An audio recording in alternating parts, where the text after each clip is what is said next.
Va. Oui. J'ai eu mon bac. Félicitations mon garçon, je suis fier de toi. Ici. Bon, maintenant que tu es bachelier, en bas que tu connais. Bon, pour voir on est au Canada, on est aux États-Unis, on est au trop. Et Mouna. Eh ben, où est-ce qu'on est au Canada? Ah oui, tel père, tel fils. N'est-ce pas Kalanki? Mais on est où ça? Ah, on est à EduX là. EduX? Oui, EduX, il y a quelques années, c'est eux qui ont fait les démarches pour ton grand frère. Ah bon? Et il a son master, il a commencé à travailler. Oui, allô? EduX, c'est une équipe expérimentée qui assiste vos étudiants dans l'admission universitaire, la demande de visa, l'accueil et l'installation et assiste vos étudiants jusqu'à l'obtention de leur diplôme. Choisir EduX, c'est s'ouvrir les portes des meilleures universités au Canada et aux États-Unis. Appelez dès maintenant le 76 54 18 57 et permettez à votre enfant de réaliser son projet d'études. ESKJ, École de santé Kalajata, Anna Boulofara Chama, Institut de sciences médicales Gore, ISM Go. Limanau, doctorate Jamonyese, bien turcolade Madela Koi, Fiau, Fuacastro, Ie Banani Cardon, Cardona Cari, Mimi Gasawa Gasaka Dangarika, Adamaleka Yinamayala, ou Kalaka Mo Faricolola, ou Eratin, Fiau, Fuacastro, Ie la Colson Yuma Segere, a Flair Okoro, École de santé Kalajata, Boulofara Chama, Institut de sciences médicales Gore, on veut pas m'envoyer à Calabangura. Famille santé bara Maïsa, Nimbela de Rebeke, École de santé na Boulofara Chamala, École de santé Kalajata, on a flecké en bolo jiguier. Formation de qualité, doctorat Siraka, Mimi Tegalo Kafo, Oka Dimson Gafutna Yelenye, au plat de Lebekala, Nilakolso Dagabana Nuna, Ugo Boulofaro de Flani, cycle niveau DEF, technicien de santé publique, infirmière obstétricienne, technicien de laboratoire, deuxième cycle, Noye niveau baguier,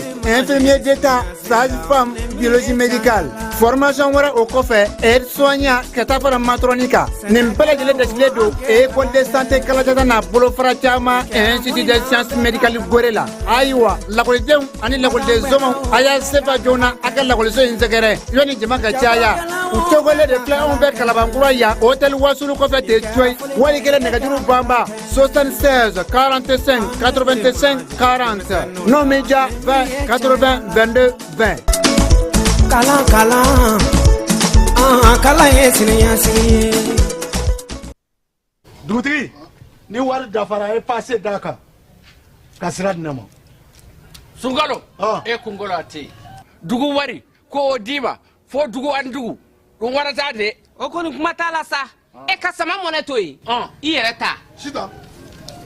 Sita ka numéro flani. Wari ci.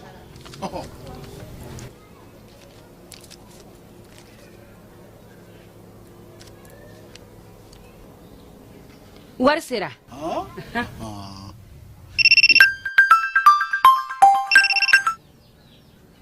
Allo? Ye wari sɔrɔ? O ɲɛna. Tiɲɛ yɛrɛ la, ko ni sama bɛ maa min ɲɛ, ko n gomi t'i gosi. Ngonga. Sama mone i yɛrɛ ta a sɔngɔ ka nɔgɔn ni Mali wari ci sira bɛɛ ye dépôt ye fu ye wari bɛ ci fu ni application ye wa bɔsara ye musaka fitini ye sama mone ji ni courant bɛ sara n'a ye crédit bɛ ta n'a ye sanni feere bɛ kɛ n'a ye sama mone ni anw maliyɛnw ta ye a y'a si filɛ ka nkalon bɔnda.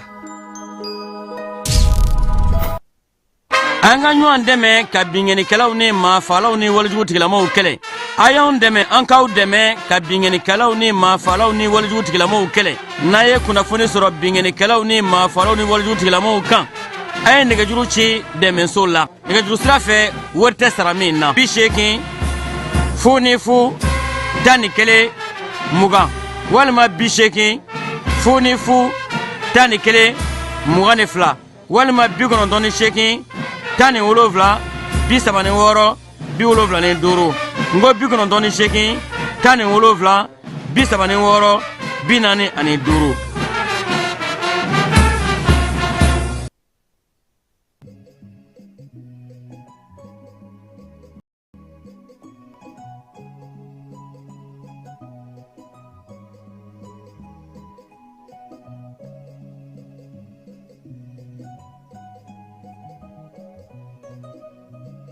biwulada na babu bena tali kɛ min na o ye kalanko ye a kun yirala k'a fɔ ko sini min ye kalanta ye k'o bɛ kɛ o bɔra ma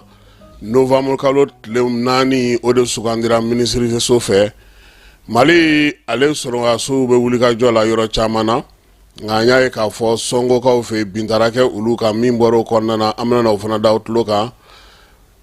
jamana kɔnɔna na an y'a ye fana k'a fɔ Tenzawatɛn kɛlɛ halisa armée b'i sɔn wulikajɔba min b'a bolo ye o tɔ tora sisan sa an yɛrɛ tun ye mun fɔ ka mɛn o baaraw olu minnu bɛ sen na dɔ fɔ la kɔkan kibaruyaw o bɛ taa n'an ye Burkina ani Niger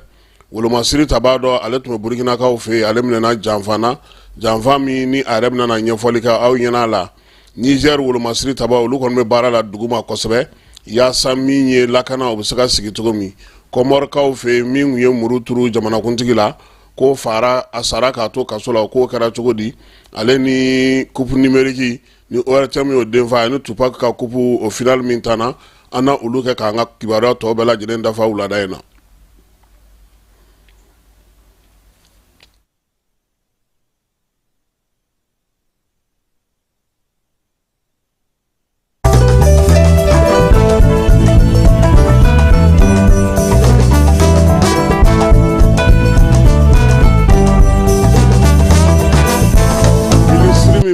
Kalango kuna a ko ka kɛ ni jamana yɛrɛ bɛ degunba min kɔnɔna na ni jiw kɛlen no ka o sigi samiya o kɔlɔlɔw k'a b'a da bɛɛ lajɛlen tulo ka sa ko min ye kalanta ye san 2024 san 2025 ko a bɔra sini na k'a bila novembre kalo tile 4 na n'o ye ntɛnɛndon na ye san 2024 bɛɛ lajɛlen b'a dɔn k'a fɔ waleya min y'a to nin ko in kɛra o ye bi an ka dugu fan caman bɛ jamana fan caman bɛ kalanso caman bɛ kalan tɛ se ka kɛ ale kɔnɔ an ye nin kuma in fɔ yan ka mɛn o yalama ninnu taara sɛgɛsɛgɛli kɛ wa u ye yɔrɔw lajɛ wa bi na an bɛ se k'a fɔ an kun t'a fɛ min ka kɛ o kɛra sabula baara min bɛ n'o kan ka kɛ ni ɲɛbila baara min kan ka kɛ bɛɛ lajɛlen b'a dɔn k'a fɔ ko kalanta in a ma labɛn minisiriso maaw olu ka wulikajɔ n'u ka baara kun kan ka ɲɛsin fɛn minnu ma kalan yɛrɛ bɛ se ka taa sabati kɔnɔna na cogo min na o baaraw daminɛna dɔgɔkun tɛmɛnen ka tila k'a fɔ tuguni ko min ye ji kɔni o bɛ ka woyo ka don fa bɛɛ lajɛlen fɛ nin waati in na yɔrɔ minnu yɛrɛ tun bɛ yen ni ji woyo tun tɛ ka s'olu ma a bɛ ka se olu bɛɛ lajɛlen ma o la sa denmisɛnw olu na to so fɔlɔ fo novembre kalo ni kɔni ka di denbaw ye o minnu ma ekɔli ta minɛn san fɔlɔ olu na o fiɲɛni na bɔ olu nun kɔrɔ yanni novembre kalo tile 4 kɔni cɛ jiko gɛlɛya in an y'a fɔ aw ɲɛna min ye ba minnu bɛ an fɛ yan u bɛɛ lajɛlen y'u wolofodenw bila pewu baw u kɛrɛfɛlaw dugu minnu bɛ yen sigiyɔrɔ minnu bɛ yen olu bɛɛ lajɛlen kɔni kɛlen don bi kataba waati in na sa an bɛ taa Segu mara la min ye Sɔmɔnɔ dugunikaw an ka taa ye Keba an k'a lajɛ mun bɛ olu bolo ye ji kɛlen don ka baara min kɛ an k'o lajɛ. Okay.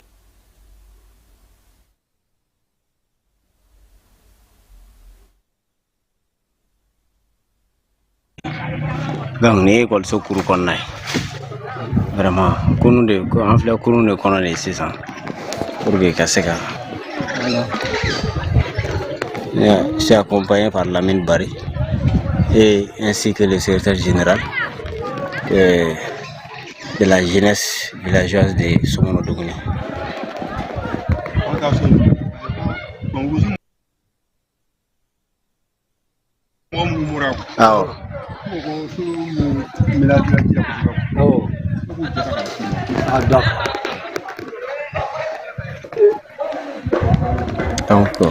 Ayiwa an na ja ninnu kɔni yira aw la sini ka sababuya kɛ min ye an ka nɛgɛw ye olu kɛlen don k'an sɔsɔ bi wulada in na n'an bɔra yen sa an b'a yira aw la k'a fɔ ko ji kɔni ale ye tiɲɛni kɛ Sɔmɔnɔ dugunikaw fɛ yen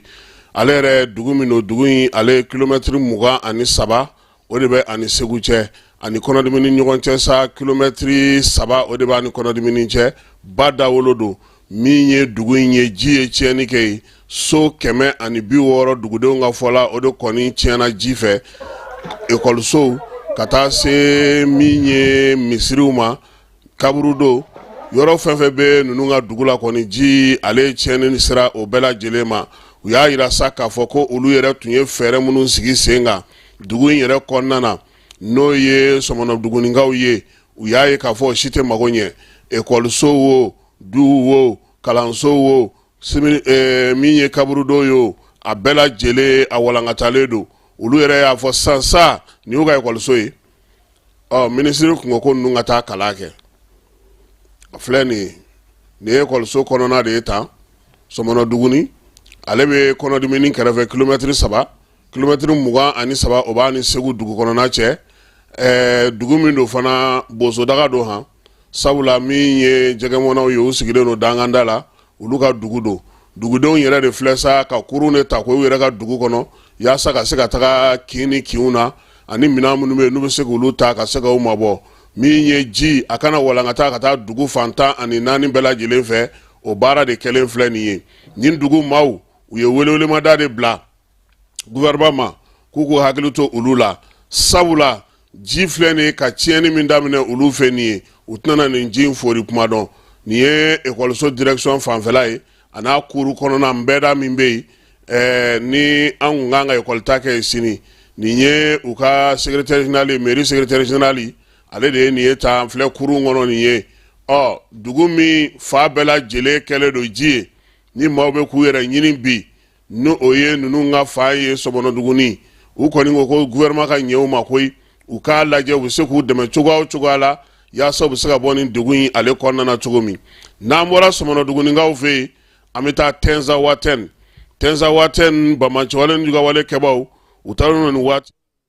yɔrɔ min na sa o kɔni u ka dugu laban minɛlen ye min bɛ Mali ale ni Alizeri dancɛ la kabini bi septembre kalo tile 30 in an ka wolomasiri tabaw kɔni ye wulikajɔ belebele boloda ka ɲɛsin Bamacɛwale ni Jugawale kɛbaw n'u kɔkɔrɔdɔbaw bɛɛ lajɛlen ma yaasa min ye nin dugu laban in ye ka taa Alizeri fan fɛ u bɛ se k'o don kɔngɔn kɔrɔ cogo min Bamacɛwale ni Jugawale kɛbaw minnu b'a dugu kɔnɔ Mali wolomasiri tabaw u kɛlen kɔnɔ ka masara ka sɔkɛ ta la bi yaasa min ye baara in ye a bɛɛ lajɛlen bɛ se ka nɔgɔya cogo min dugudenw kɔni y'a jira k'a fɔ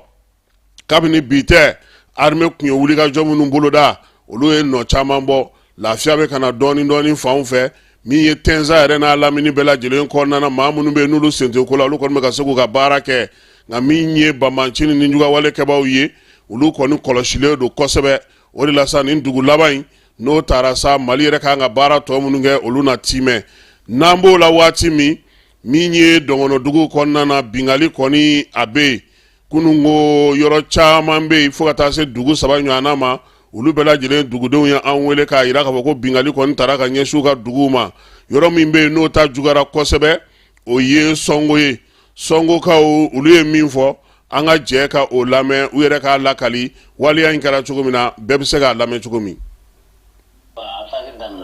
Comme 16h wagati quoi donc u ye donna kun fɔlɔ donna voie publique de fɛ quoi donc ni bɔra gidɔrɔn fɛ sisan ni bɛ taa Sɔngo donc sira direct mun bɛ yen u nana o de la donc u nalen o la sisan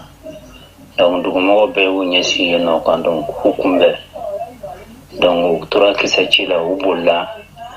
donc u bolilen dɛ Sɔngo an ka foro ta sira kan bala sira kan quoi donc yen fana voie dɔw bɛ kɔn wa renfort fanba yɛrɛ kun bɛ yen nɔ de donc u y'a ye ninnu ka kisɛ dɔgɔyara mun kɛ donc yen mɔgɔw fana ye kunkan bɔ donc u y'a attaque kɛ côté 2 de la quoi mais côté kelen de fɔlɔ la ka attaque kɛ mais donc dugumɔgɔw bɔra u kunbɛn yen nɔ donc u to olu to kisɛ kelen dɔrɔn kisɛ banna donc doso fana u yɛrɛ ta donc renfort filanan in i kun bɔ côté dɔ in fana fɛ quoi donc u sɔrɔla ka na dugu encercler ka bombe ci la don dugu kɔnɔ donc u commencera ka sow jeni maison par maison i m'a ye donc u ye minnu caman kɔni sera ka boli ka yɛlɛ kulu sanfɛla la donc minnu ma se ka boli ka yɛlɛ sanfɛ olu de nin tora la quoi i m'a ye bɛɛ n'a ka baara yɛrɛ u y'ale minɛ de k'u y'ale ɲɛsiri donc ka sɔrɔ ka kisɛ ci a la quoi i m'a ye sɔgɔma u taara dalen sɔrɔ a ɲɛsirilen don i m'a ye ko in kɛra yen ten fo 0h30 wagati ne ni bɛnkɛ yɛrɛ kun bɛ kuma na a sɔrɔ o ye u nana voie publique fɛ mun fɛ u kun bɛ ka segin ka taa o fana fɛ quoi i m'a ye donc mobiliw ni moto k'a ka ca ni moto 100 ye i m'a ye renseignement kɔni dira fan bɛɛ fɛ mɔgɔ an ma kunkan foyi mɛn. Ayiwa ko nin bingali yɔrɔ la maa minnu sera k'u senfa ka kulu sɔrɔ olu kisira nka fɛn fɛn tora dugu kɔnɔ butigitigi feerelikɛla jiginɛw u y'a bɛɛ lajɛlen da walo k'a bɛɛ lajɛlen ci ka don du ni du ka tasuma minɛ fan bɛɛ lajɛlen na ka sɔrɔ ka duuru don fiɲɛ la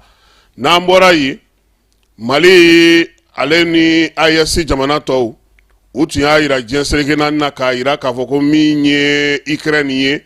ale sen bɛ janfa la ka ɲɛsin an ma hukumu kɔnɔna na min ye AES jamanaw ye u y'a yira sa k'a fɔ ko bamaciwale ni ɲugawale kɔkɔrɔdonbaw ko Ukraine jamana don nin waati laban in na a yira k'a fɔ ko maa dɔw bɛ yen n'o ye Eya Mata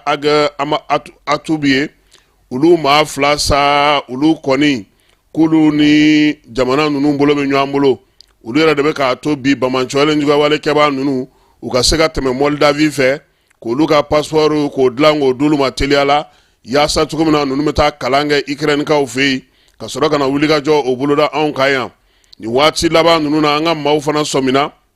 u ye jateminɛ kɛ k'a ye k'a fɔ ko Moldavie ale sen bɛ ko in na passeport min yera u ka kɛlɛkɛcɛ fila bolo olu de y'o di min Moldaviw ye olu ka cachet bɔ o la u tɛmɛna olu de ka frontière fɛ ka t'u yɛrɛ sɔrɔ Ukraine ale kɔnɔna na u y'a yira ko nin t'a siɲɛ fɔlɔ ye Ukraine ale bɛ ka nin wulikajɔ ninnu kɛ ka ɲɛsin Mali ani cɛncɛnfuga jamanaw ma nka min ye waleya in ye a ɲɛdɔnnen k'a fɔ ko Moldavie sen bɛ a la ani jamana fila wɛrɛ min bɛ farajɛlakaw fɛ yen k'olu bɛɛ lajɛlen kɔni bɛlen don k'u kɔkɔrɔma don nin ko in na ko in a faamuyacogo yɛrɛ ɲuman ye min ye diɲɛ seleke naani maaw olu ma se ka halisa Ukraine kɔn ka kɛ n'a ka nin waleya in ye nka min ye Sahel jamanaw ye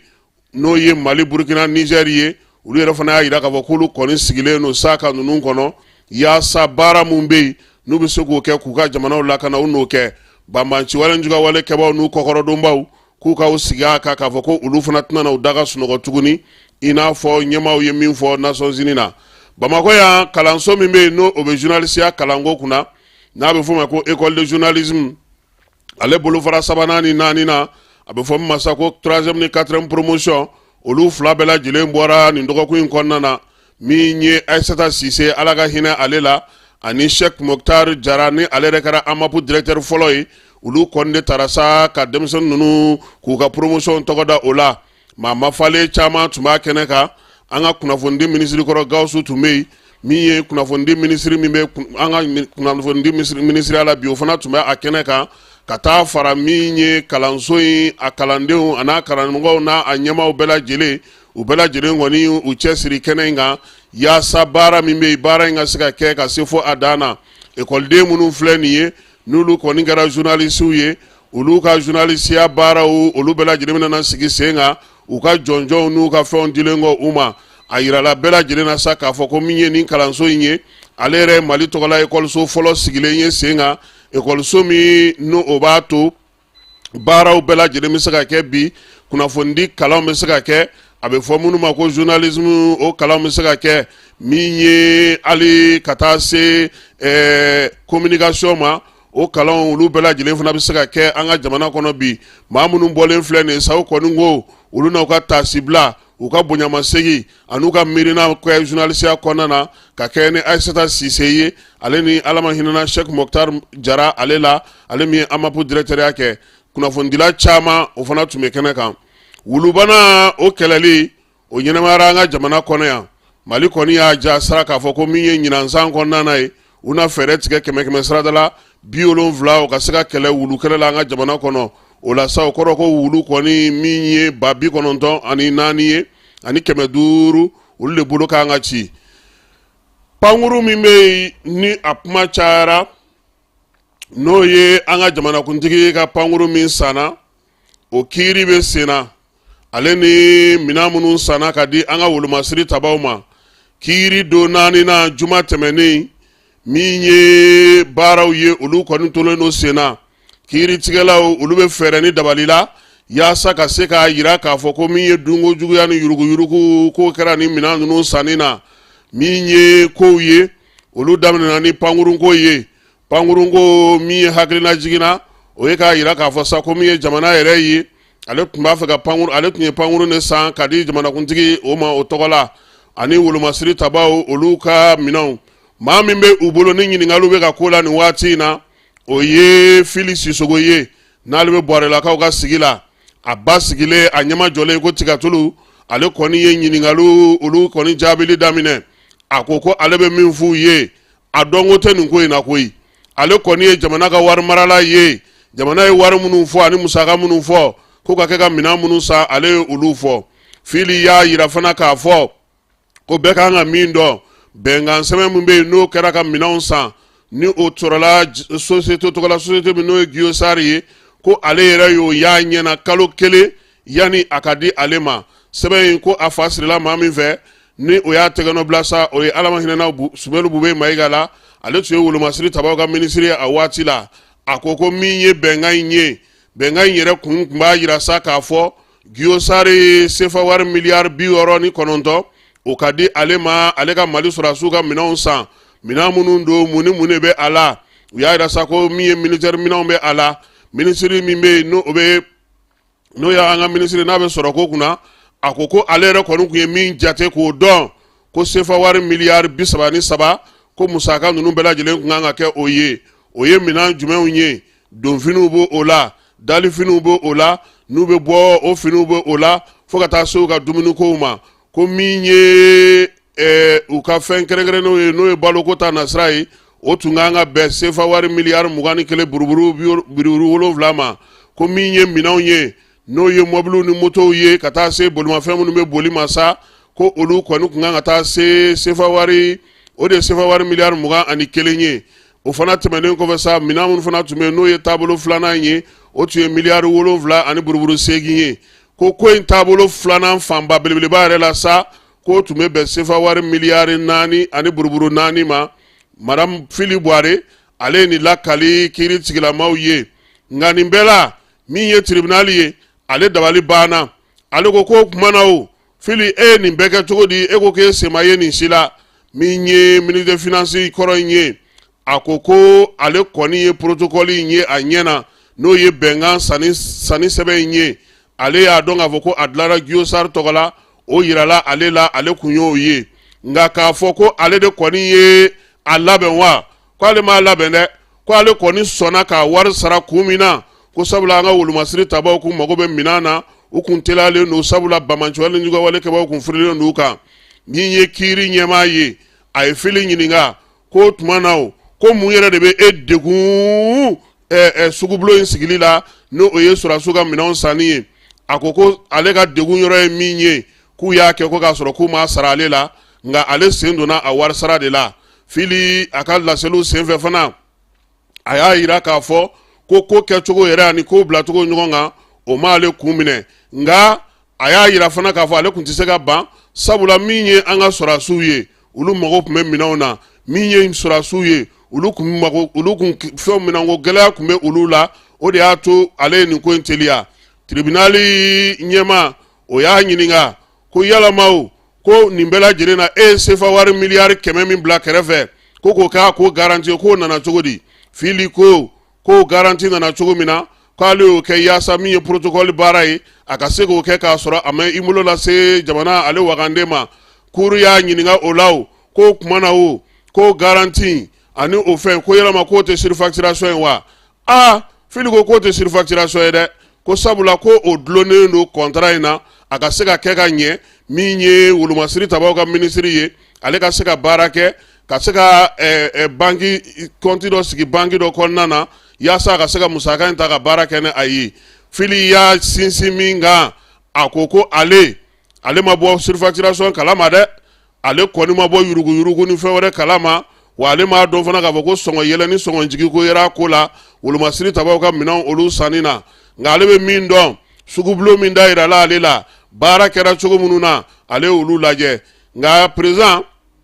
a n'a ka conseil olu kɔni kuma sɔn fiyewu u segira tuguni ka na ko Fili ma ko e yɛrɛ bolo ko halisa ko yurugu ma ye nin ko in na fiyewu sɔngɔ ko ta nasiraw ni fɛnw na ko kuma na ko e yɛrɛ bolo ko surfacturation ma kɛ fournisseur fɛ a ko ale hakili la ale bɛ min dɔn o ye ka baara kɛ tilennenya laadiriya ani danaya kan nka min ye Fili ka jaabi ye a ko Guillostar k'o ye fournisseur ye ani ministère bɛ baara kɛ ɲɔgɔn fɛ a mɛnna ko min ye ministère de la défense ye kabini san 2000 IBK ka fanga waati la ko kana se fo waati mina embargo nana sigi Mali kan ko minanw kɔni k'u tun bɛ sa Guillaume Sarr de fɛ directement la a y'a yira fana k'a fɔ ko garantie min sigira sen kan ko a b'a fɔ ɲɛna ko Guillaume Sarr yɛrɛ o ko dayɛlɛ k'o sigi sen kan yaasa cogoya min na o bɛ se ka kɛ ani ministère ni ɲɔgɔn cɛ sanu feerew ko hukumu kɔnɔna na a bɛ se k'a ka baara kɛ Fili ko k'ale ye garantie sigi sen kan ka kɛ ni a yɛrɛ ka ko taabolow ye nka min ye k'a fɔ ko yuruku b'a la wa ko d'ale tun y'o ye k'ale b'a annulé dɛ ko wa k'ale tun tɛ ale tamakiya o la ko nka ko min ye ko kɛcogo ye o de kɔni ye k'a yira k'a fɔ baara ninnu bɛɛ lajɛlen tun bɛ ka kɛ jamana o ka nafa de kɔnɔna na jamanadenw bɛ se ka sɔrɔdasiw olu lamagwan cogo min na ka minɛnw ɲini ka di olu ma ko o tuma na ko min ye garantie ye ko a bɔlen a dɔgɔkɔrɔ dun Fili ko ale y'a bɔ a dɔgɔkɔrɔ ko yaasa min ye sanni feere hukumu kɔnɔna na min ye musakaw bɔlen o bɛ se ka kɛ sefa wari miliyari 22 o kɔni sera ka kɛ ka bɔ o ko hukumu kɔnɔna na min ye bi ye ko o tuma na k'u b'a ɲininka sa ko wari ko a kɛra cogo di Fili ko parquet mɔgɔw ma kɔkɛ ale kuma ta o yɔrɔ la n'o ye kɔkɛ Kulubali ye n'ale ye parquet ye ale ko protocole min sigira sen kan o ko yalama o k'a kun lawulen n'a kama teliya de la wa Fili ko ko ale kun y'a kɛ ko k'a kalifa ministre la défense de la ko o waati o de kun mago bɛ minɛnw na o de tun bɛ ka baara kɛ wa transition fana fanga fana min ye san 2022 ye o fana tun ye commande ninnu kɛ min ye Fili ye a ko kiiri kumaw filɛ nin ye ani tɔw fɛn filɛ nin ye ɲininkali fɛn ka d'u ye ko o kɛ ale la koyi ale b'a dɔn ale ye baara min kɛ ale jabajɛlen don nin ko in na koyi nka min ye basigi ni lafiya ni hakililatigɛ min bɛ ale la o ye ale tɛna kɛ maa ka jɔn ye nin ko ninnu kɔnɔna na sabula a ye min f'u ye a bɛ segin o de kan koyi wari ninnu ni musaka ninnu u kɛra sira minnu fɛ o de ye nin ye ale y'a kɛ de yaasa min ye baaraw bɛ se ka kɛ cogo min na heure 6 ɲɔgɔn na min ye Fili ye a ma yigi yɔgɔ a ma beliki a ka ɲininkaliw bɛ k'a la cogo min a b'u jaabi o cogoya kelen na ten cogo la a ba sigilen a ɲɛma jɔlen a n'a hakilila tigɛlen sabula ale bolo wolomasiri tabaw ta in o tun ye ko wɛrɛ ye nka min ye sariyakisɛ minnu sigilen don sugu ni sanu feere ko hukumu kɔnɔna na o fana ye ko wɛrɛ ye keba sini ni Ala sɔnna a ma min kɛra bi an b'o da maaw tulo kan sabula Fili a donna ko ɲɛ la bi koyi a ye jalakili kɛ bi dɛ a ko trésor ɲɛma a ye miliyari 15 bɔ min ye directeur national du trésor kɔrɔ ye o ko Fili yɛrɛ de ko k'ale k'o bɔ k'ale ma fosi bɔ a ɲina ma a kuma bi ta guana dɛ nka sini an na segin o kan k'o da maaw tulo kan o bɛ se ka faamuyali k'a la cogo min na ministère du transport ale kɔni kɛlen don ka baara sigi sen kan baara min na to sa min ye plaque kuraw ye olu bɛna na di o plaque kuraw dili baara olu daminɛna n'Ala sɔnna ma min ye Mamadu So ye an na se ale ma a ka ɲɛfɔli k'an ye nin na an lamɛnbaaw bɛ se k'a faamuya cogo min Nations Unies bankun ka sa Mali ale taara yen ka taa baara kɛ baara mun ni o ye tali kɛ an ka jamana yɛrɛ bɛ cogo min na bi lakanako bɛ cogo min wolomasiri tabaw olu ka wulikajɔw bɛ cogo min jamana yɛrɛ bɛ labɛn min na ani fana ka kangarimada kɛ Algérie ni Ukraine ye u kana n'u sen don bamanansiwale ni u ka wale kɛba o la kɛba sisan an bɛ taa Niger kaw fɛ yen Tilaberi n b'a dɔn Tilaberi kaw ka ja b'i bolo an bɛ taa yen Niger wolomasiri tabaw olu ye baara min kɛ an ka o lajɛ. Dans la région de Tilaberi, l'opération NIA, bordant la rive droite du fleuve Niger, poursuit son offensive contre les groupes armés terroristes avec une intensité soutenue. Le mercredi 26 septembre, en milieu d'après-midi, les troupes au sol ont enregistré des avancées significatives. À proximité du village de Kouloubaga, une patrouille a réussi à intercepter un terroriste blessé par balle qui tentait de s'échapper. Ce dernier, unique survivant d'un affrontement antérieur, a été appréhendé et placé en détention. Par ailleurs, lors du marché hebdomadaire de Tamou, les forces de sécurité ont procédé à l'arrestation de 2 individus identifiés comme ravitailleurs et membres actifs des réseaux terroristes opérant dans la zone. Leur véhicule, chargé de vivres et de matériel destiné aux groupes armés criminels, a été saisi. Cependant, un incident malheureux est venu rappeler la persistance de la menace dans la région. Aux abords du village de Bulunjunga, un véhicule civil transportant des denrées alimentaires a été gravement endommagé suite à l'explosion d'un engin explosif improvisé. Fort heureusement, aucune perte humaine n'a été déplorée. Les FDS présents dans le secteur sont intervenus promptement pour secourir les passagers et évacuer le véhicule endommagé du lieu de l'incident. Cet incident met en lumière le danger constant que représentent les engins explosifs improvisés dans la région et souligne l'importance cruciale pour la population civile de rester extrêmement vigilante lors de ces déplacements, particulièrement dans les zones reconnues comme à risque. Toujours dans la région de Tillabéri, la situation sécuritaire dans la zone d'Almahou reste relativement calme. Des efforts constants sont déployés pour prévenir toute recrudescence du terrorisme et du banditisme. Dans cette dynamique, les forces de sécurité intensifient leurs actions dans toute la région pour maintenir la paix et la stabilité. Le jeudi dernier, à l'aube, une patrouille a mené une importante opération dans la localité d'Ayourou.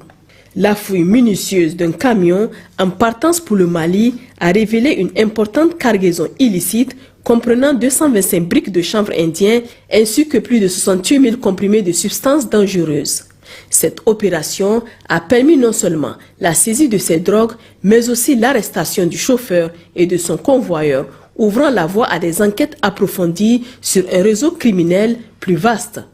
Dans la région de Dosso, dans le cadre de l'opération Damissa, suite à une dénonciation anonyme, les FDS, déployés dans le secteur de Dankasari, ont arrêté un important agent de liaison des terroristes opérant dans la zone de Munseka. L'individu serait en charge du transit et de la coordination des mouvements des groupes armés entre le Niger et le Nigeria. Ces mouvements et comportements inhabituels, combinés à des informations reçues, ont conduit les FDS à le mettre sous surveillance et son interpellation est survenue après qu'il ait été aperçu avec des individus armés. Dans la région de Tawa, dans le cadre de l'opération Chara, en coordination avec une source locale, une opération a permis l'arrestation d'un chef terroriste originaire du Nigeria, Moussa Seynou, alias Lara Boudjo, un éminent membre de l'État islamique en Afrique de l'Ouest. L'individu actif dans la forêt de Serma au Nigeria était recherché par plusieurs agences de renseignement pour sa participation à de multiples attaques au Nigeria. Lors de son interpellation, les forces de sécurité ont saisi un téléphone cellulaire contenant des informations cruciales ainsi qu'une somme importante d'argent probablement destinée à financer des activités criminelles. Il a été mis à la disposition des services compétents pour la poursuite des enquêtes. Au centre du Niger, dans la région de Maradi, les forces de défense et de sécurité poursuivent leurs efforts dans le cadre de l'opération Farok-Tobouchia. Outre les actions militaires, les FDS travaillent à renforcer les liens avec les populations civiles, en particulier les couches les plus vulnérables. Au cours de la semaine écoulée, plus de 650 ménages issus des villages de Moulé et d'Ankano ont bénéficié de consultations médicales et de la distribution gratuite de médicaments essentiels. Cette initiative, qui s'inscrit dans une approche de proximité, témoigne de l'engagement des forces armées à améliorer les conditions de vie des communautés tout en assurant leur protection. À l'est du pays, dans la région de Difa, la situation sécuritaire reste sous contrôle malgré les incursions sporadiques observées ces derniers temps. Les forces de défense et de sécurité maintiennent une vigilance accrue et sont pleinement mobilisées pour neutraliser toute menace potentielle. Récemment, dans le secteur de Ouaragou, un véhicule suspect a été immobilisé, transportant 26 appareils satellitaires de type Starlink, suscitant des interrogations sur leur usage dans cette zone sensible. Par ailleurs, dans la localité de Ngingimi, un terroriste affilié à Boko Haram a été appréhendé. Ce dernier était en possession de 105 cartouches pour mitrailleuses de type M80, renforçant ainsi les soupçons sur ses activités terroristes. Au nord du Niger, dans la zone de défense numéro 8, une patrouille mixte a mené une opération d'envergure dans la nuit du 26 au 27 septembre 2024 à Dirkou. Les forces ont pisté un véhicule Tundra suspect, ce qui a conduit à l'arrestation de 9 individus, dont un ex-détenu récemment libéré. La fuite du véhicule a permis la découverte de 3 armes à feu, 123 munitions de calibre varié, 7 chargeurs AK-47 ainsi qu'un téléphone satellitaire de type Touraya. Les suspects et le matériel saisi ont été immédiatement transférés au commissariat spécial de Dirkou pour des enquêtes complémentaires. En parallèle, l'intervention rapide des FDS a permis de porter secours à une trentaine de passagers abandonnés au cœur du Sahara. Ces civils, victimes d'une attaque perpétrée par des bandits armés, ont été secourus grâce à une alerte donnée par un véhicule civil de passage. Les forces de sécurité sont rapidement intervenues pour recueillir et sécuriser l'ensemble des personnes. Dans la région de Niamey, sous le couvert de l'opération Inchinkasa, la collaboration avec la population et les FDS continue de porter ses fruits. Grâce aux informations fournies par des habitants, un individu présumé terroriste a été appréhendé par une unité assurant la sécurité de l'axe reliant Kolo à la capitale. Cet événement illustre l'importance du soutien civique dans la lutte contre les réseaux terroristes. Chers compatriotes, ces actions récentes démontrent la capacité des forces de défense nigériennes à intervenir efficacement sur plusieurs fronts, tout en restant proches des populations locales. Sur toute l'étendue du territoire, les opérations s'intensifient pour assurer la sécurité du pays et combattre les groupes terroristes et criminels. Les autorités rappellent l'importance de la vigilance et de la coopération de tous pour garantir un environnement sécurisé et stable dans tout le pays. Pour signaler toute information importante, les lignes d'appel d'urgence sont disponibles 24 heures sur 24. Pour les forces armées nigériennes, le 40-40. Pour la gendarmerie nationale, le 40-00. Pour la police nationale, le 83-83. Vive le Niger libre et souverain, vive les forces de défense et de sécurité, vive les citoyens résilients et engagés. Nintuye Niger wolomasiri tabaw ulu bara minani wati na uka jamana konnana basigi ni lafia obesega na tugomina wulika jomu nunkera kalo kelen konnana obendaga mole uka television soba fe odo tuye niye ISC ale hukumu konnana ametola sa Burkina fanga ale nganga ndaraki nganga ke mami fesa oye commandant Ahmed Kindaye ale kun sigidero ka ma keme ani biduru de kono kabo Centrafrica ou fe aminale aye lakal limununge anga laje ka ado lame yasa mabe soga famu tugumi. Monsieur le commandant Gina Ahmed, ex-commandant de la force spéciale. Sami, Sinan Abdullah Sami. Ahmed Sami. J'ai été interpellé à la gare Rainbow, à Niamey. C'était le vendredi 30 août 2024.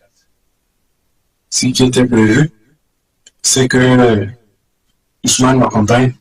pour nous montrer où se trouvent les hommes et le matériel. Et effectivement, on a bougé un matin. Et quand on est arrivé à Yendi, Ousmane était avec un binôme quand ils sont venus me chercher. Arrivé à Yendi, le binôme dit que son chemin s'arrête là, que c'est ce petit-là qui va nous accompagner et qui connaît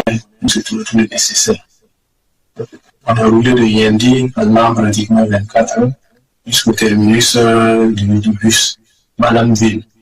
qui se trouve être la frontière entre le Bénin et le Niger. Alors, ni Burkina kaw yere ka wolomasiri tabaw ulu ka force spéciale nyama koro de ne commandant Ahmed Kindaye ale konu tume Niger kaw fe me ka mercenaire ma kema ani biduru kono ya sa ka bo Centrafrica au fe to bina absegana aka 40 ale ni PKM ni atobela jilensa ni morcheu ulu kunganga dama ya sa Burkina Faso fanga abisaka to dafri tugum aminalen sa dimanche temene ni Burkina television sobala avec un kuma nune nyefo alaka like alere sraminta mi ye kenda ye akoko mi journaliste Ablaye Bariye ko oyale de me baraina ya sa tugamina abise tugumna kama keme ani bidurin soro bari ko ulu o fana sarale no sefa wari million bisegina ni ye million tanye ko nganga di ama ya ira sa Burkina Faso ka kiwara di sebe ya ira ka fo ko minye amerikina nye mercenaire nunu ngoni ko olu bela jele nu ka minon bela jele ko lu tume bo jigi Niger ka ofe miye ka soro kana Wagadugu Amerikinda y'a yira ka kuma kɔnɔna na i n'a fɔ Burkina fasirikɛlaw b'a fɔ cogo min na ko ale kelen kun tɛ ani jɛkulu dɔw fana tun bɛ ɲɔgɔn fɛ ani maa dɔw bɛ ɲɔgɔn fɛ yaasa ka se ka a dɛmɛ cogo min na a bɛ se ka bɔ Niger kɔnɔna na ni minɛn ninnu bɛɛ lajɛlen ye o sɛgɛsɛgɛliw n'o fɛnw de sen fɛ sa min ye kunnafonidila dɔ bɛ yen u b'a fɔ ma ko Serge Matirin o na kɛ Niger nationalité bɛ ale bolo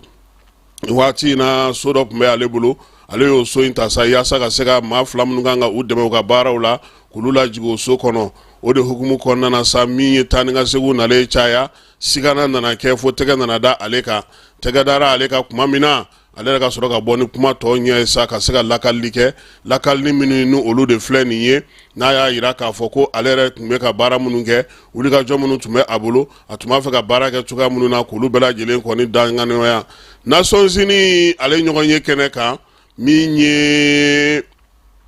Burkinakaw Nigerkaw olu ka minisiri b'u ka jamana ni jamana cɛ sira ɲɛnabɔ kunna ale y'a yira sa k'a fɔ ko min ye Nations Unies ye ko kɛnɛ don ka maa minnu bɛ yen n'olu b'a fɛ ka min ye jɔnya waleya kura ye minnu bɛ ka Faransi senkɔrɔma don minnu bɛ ka kibaruyaw di minnu bɛ ka groupe terroriste olu boloma don k'u dɛmɛ ka baaraw kɛ n'u ye ko k'olu bɛɛ lajɛlen kɔbɔ fiɲɛ na ko sabula ko ni u mana mun fɔ yan ko ka ca Ala fɛ ko o de bɛ kɛ Niger kɔni y'a yira k'a fɔ ko min ye Faransi ye a ye sariya caman sɔsɔ sariya minnu bɛ tali kɛ diɲɛ seleke naani yɛrɛ ka bɛnkan sɛbɛn olu la Senegalikaw fɛ yen minisiri kɔrɔ dɔ ni ale yɛrɛ kun y'u ka lotori ɲɛmaaba ye k'u ye ale minɛ koyi ko sabula dungo juguya ni yuruguyurugu ale yera o la min ye lotori national ɲɛmaaba in ye kɔrɔ in ye sa tɛgɛ dalen a kan kɔni u y'a yira k'a fɔ ko u ye a minɛ ka taa bila kaso la nin waati in na musaka minnu yera a bolo k'a darawuli barika ka bon kosɛbɛ ale ye minisiriya kɛ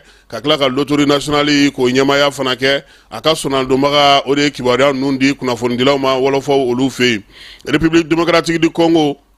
Human Rights mɔgɔw y'a yira sa k'a fɔ ko min ye bamanciwale kɛbaaw ye n'o ye rebelles ye M25 maaw ko olu kɔni ye dugu dɔ kɔni bon o dugu in sa ko maa minnu tun b'o kɔnɔna na sa olu kɔni kun sen tɛ kɛlɛla Goma kɛrɛfɛla la ko min ye nin waleya in ye ko kɔni ma bɛn kosɛbɛ sabula ko a bɛ jo sariya labasali bɛɛ lajɛlen sɔsɔ min ye jɛkulu ninnu ye n'o ye jɛkulu marafatigiw ye u bɛ wuli ka jɔ minnu na sa k'u ka fɛɛrɛ ni dabali tigɛ o bɛ se ka nɔgɔya cogo min Komɔrikaw fɛ yen Komɔro kiiritigɛlaw olu kɔni y'a yira bɛɛ lajɛlen na sa k'a yira k'a fɔ ko Ahmed Abdou ni ale yɛrɛ ye polisikɛ ye finitigi ye finitigi min n'o ye muru turu u ka jamanakuntigi la n'o ye Azalaye Ansumani ye u ka jɛrɛ dɔ senfɛ jɛrɛ min kɛra septembre kalo tile 13 ko o kɔni kamalen kɔni ko a fatura k'a to kaso la kiiri tigilamaw ko olu kɔni ka sɛgɛsɛgɛli n'u ka ɲininkali kɛla lajɛlen kɔni banna dɔgɔkun tɛmɛnen ko nka kamalen sara kun min na o kɔni ma se ka o fɔ sabula bi maa caman y'a yira k'a fɔ ko yɛlɛma k'u ma fa wa Hezbollah maaw y'a yira k'a fɔ k'u ka maa mafalenba dɔ k'o fatura bamanciwalew u ni maa minnu bɛ ɲɔgɔn na sa u y'a yira sa k'a fɔ k'u ka ɲɛmaaba min bɛ yen n'o o kɔni kun ye sɔrɔdasi ɲɛmaaba ye Ali Karaki ko ale kɔni fara Israɛlikaw ka mugujugu dɔ senfɛ juma tɛmɛnen u y'a yira sa k'u ka chef dɔ fana tun bɛ yen n'o ye Hassan Nasrallah ye k'o fana fatura Beirutkaw olu fɛ yen min ye ɲɛma in ye sa ale nɔrɔ bilara maa min fɛ sa o ye Hachem Saïfedine ye o de bilara o nɔ na min bɛna na k'u ka tɔn ɲɛmaa ye maa min yɛrɛ fatura sa n'o ye Hassan Nasrallah ye ale kɔni ye o dɔgɔkɛ ye o balimakɛ de ye bombardement kɔni k'o tɛ ka kɔtigɛ fiyewu Israël fɛ ka ɲɛsin olu ma États-Unis kaw fɛ yen u ka dugu min bɛ yen sa n'o ye Arkansas ye u y'a yira sa ko maa dɔ kɔni minɛna cɛ dɔ n'a muso olu tun b'a fɛ k'u den feere dolari wari 1000 ale ni gulɔ buteli 1 maa minnu ye nin waleya in kɛ sa u ko nin tɛ se ka ɲɛ olu ka jamana kɔnɔ u y'u minɛ k'a yirula k'a fɔ k'u ye waleya min kɛ nin ye k'o tɛ bɛn fiyewu an ka segin ka na farafinna an yɛrɛ fɛ yan wɔlɔfɔw ka wasaden min bɛ yen n'o ye Guy Marius Sagna ye ko ale baadɛmɛ dasira koyi k'a to Togokaw fɛ yen bamanciwale ko min ye bandi dɔw kɔni nana sa ka na ale baadɛmɛ dasi CEDEAO député don ale bɛ Senegal tɔgɔ la nin waati laban in na a ka kumaw ka taa panafricanisme kanu na e ko a ma don Ɲasimbe kun wa min ye fɔrina jamanadenw ye kɔngɛrɛ min tun bɛ sa n'o o ye kɔngɛrɛ 9nan ye n'a taara o kɛnɛ kan ale bɛ lɛrɛkutigɛ ni dumuni na tuma min tɛgɛ ka o bɔra tɔ na a ɲɛ b'a la dɔ fana bɔra a ɲɛfɛ ka dibi dɔ a la pewu k'a baadɛmɛ gosi k'a fofo ka taa fili ka taa n'u yɛrɛ ye a y'a yira k'a fɔ ko a ma bala ale la koyi ko sabula ko min ye seereyaw ka lajɛ laban ninnu na k'ale yɛrɛ ma tɔ to Togo la koyi k'ale busamisɛn caman gwa Togo fɛ ko nka ale ɲɛna o kan ka kɛ démocratie kɛlɛ ni hakilina kɛlɛ ye o man ka taa se fo ka taa ale jogi ni waati in na ka degun ta ka se ale ma i n'a fɔ filɛ nin k'ale gosi cogo min na k'a fa bɛɛ lajɛlen ɲɔ kɛba o ye cɛ dasi dɛ maa yɛrɛ b'a dɔn ni dɔ bɔr'u ka dugu la ka na a kama ye parce que a ko sugu bɛ kɛ ten o farikolo ɲɛnajɛ kibaruya la sa Coupe Tupac ale final dasira an bɛ taa o kɛnɛ ka kɛba aw bɔra aw ka so aw nana aw ka so an bɛ laɲini min na nin kupu tako sabanan na an bɛ laɲini na denmisɛnninw ka fara ɲɔgɔnya jamanadenw bɛ se ka fara ɲɔgɔn kan à travers le sport ka se ka jamanadenw tin don ɲɔgɔn na jamanaw ka peuple ka se k'olu rapprochement sabati à travers le sport donc vraiment mɔgɔ sen a sen bɔ a kɔnɔkɔrɔ ka se yan an b'u bɛɛ fo dantɛ foli min na komi wagati korunnen don discours kuntagala man tɛ ka janya an bɛ dugawu kɛ que le meilleur gagne. hakilina min b'an na yan'an ka kuma daminɛ an bɛ minnu ye hakili sɔrɔ ka nin compétition in kɛ k'u remercier ka Tupac Transport compagnie remercier à travers u ka PDG n'o ye Mahamudu Koyita ye k'a remercier k'a fɔ a ye a bɛ ka kɛ mun kɛ jeunesse ye nin jeunesse mago bɛ nin la bi Mali président de la transition a fɔ ale ye denmisɛnnin de ye i n'a fɔ sifinnakaw n'ale dɛsɛra a bɛ komi Mali sifinnaka bɛɛ de dɛsɛra donc nin nasuguya mɔgɔ caman ka se k'a ladege opérateur économique wɛrɛw ka se k'a ladege pour que ka se ka compétition di denmisɛnninw ma période de grande vacances de don ni denmisɛnninw bɛ nin compétition na u tɛ t'u sen don manamana ko wɛrɛ la a b'a permettre fɛnɛ denmisɛnninw équipew bɛ bɔ quartier minnu na o quartier mɔgɔw ka se ka ɲɔgɔn dɔn n'aw bɛ ɲɔgɔn dɔn a ka ca Ala fɛ problème bɛ dɔgɔya donc u ka se ka ɲɔgɔn dɔn u ka se ka collaborer ɲɔgɔn fɛ pour que a édition sabanan de ye nin ne tun bɛ édition fila laban tɔ fɛnɛ na n bɛ yan bi c'est pour que kana fɔ mɔgɔ tɔw ye de u ka Tupac Transport ladege ka nin compétition nasuguyaw di Mali jeunesse ma ni jeunesse bɛ nin na a ka ca Ala fɛ an ka développement bɛ k'o la. Bon final daminɛ ni sisan cɛ a bɛ kalo damadɔ bɔ Tupac Transport 3e édition mi initiera pour kana ni bɛn ye kana ni kelenya ye kana ni ɲɔgɔn faamu ni basigi entre les jeunes n'a initiera ka a denfa o kɛ Tupac Transport yɛrɛ PDG ka initier denmisɛnninw fɛ n'o ye Kalaban yɛrɛ denmisɛnninw ye Kalabakura denmisɛnninw ye ka an ye fɔlɔ kɛ ka filanan kɛ an bɛ sabanan na fo ni nisɔndiya ani nimisiwasa an bɛ se k'o de fɔ parce que n'i y'a ta k'a lajɛ ni coupe min filɛ nin ye tan a bɛ ka na ni bɛn min entre les jeunes a bɛ ka contribuer ka sport ka promotion fɛnɛ kɛ parce que i b'a dɔn an ka sigidaw fɛnɛ la talent caché bɛ jeunes dɔw bɛ opportunité t'u bolo k'a ye publiquement k'a ye devant les médias souvent pour que mɔgɔ minnu fɛnɛ bɛ se k'u bolo mɔna b'u nɔfɛ olu ka se k'o kɛ bon nin fɛnɛ occasion aux jeunes ninnu fɛnɛ ka promotion ka se ka kɛ donc a ka ca a bɛ na ni fɛn o fɛn ye a bɛɛ tɛ se ka fɔ ka ban an kɔni bɛ min fɔ Ala ka Tupac Transport Ala ka a jidi Ala kana ni bɛn hali bi Ala kana ni bɛn jamana kɔnɔ Tupac Transport min ye compagnie min n'ale bɛ ta jamana ni jamana n'i y'o ye Mali ni jamana caman ye donc c'est une compagnie d'intégration sous-régionale et surtout de notre sous-région voilà donc ka foli ka kubu kɔni ko min ye KFC o y'a ta 2 ni 1 sofa ale min yɛrɛ balontan bɛ ka k'ale ka terrain kan ale ɲɛkɔrɔ kupu wɛrɛ n'o ye kupu numérique ye sa an b'a fɔ maaw k'olu kɔni dɛsɛlen k'u na taa demi-finale la équipe 12 o de sɛmɛna na ye kupu numérique ta ko 4nan in na baaraw kɔni bɛna na daminɛ octobre kalo tile 24 kalo 2 o de bɛ kɛ a la min ye sefa wari $1,000,000 ani 100,000 ye ni maa min gagné o ta o ye ni min cira o ta ye sefa wari $1,000,000 ye maa min mana kɛ sabanan o ta ye 50,000 ye u y'a yira sa k'a fɔ ko a kɔni denfaya ɲinanta o dilen no Radio Mali directement n'o y'an kɔrɔkɛba yɛrɛ Hassan Baba Damele ale Hassan Baba Jɔnmele ale min ORTM directeur général ye sa ale de kɔni denfaya bɛ ale bolo ani ORTM o kɔrɔ kupu kɔni k'a daminɛ sa fo ka taa ba kɛba ni y'an ka kupu ye dɛ denbajala dira kɔrɔma donc an tɛ se ka to kɔ o la cogoya si la an bɛ bɛɛ fo ka bɛɛ waleɲuman dɔn k'a fɔ sako wulada in na taa an b'o da yan n'Ala sɔnna ma sini sɔgɔma nɛgɛ kanɲɛ 9 aw ni anw an na ɲɔgɔn sɔrɔ kɛnɛ kan kibaruya wɛrɛ k'olu d'aw ma Ala ka fajiri k'an bɛɛ lajɛlen garisigɛ ye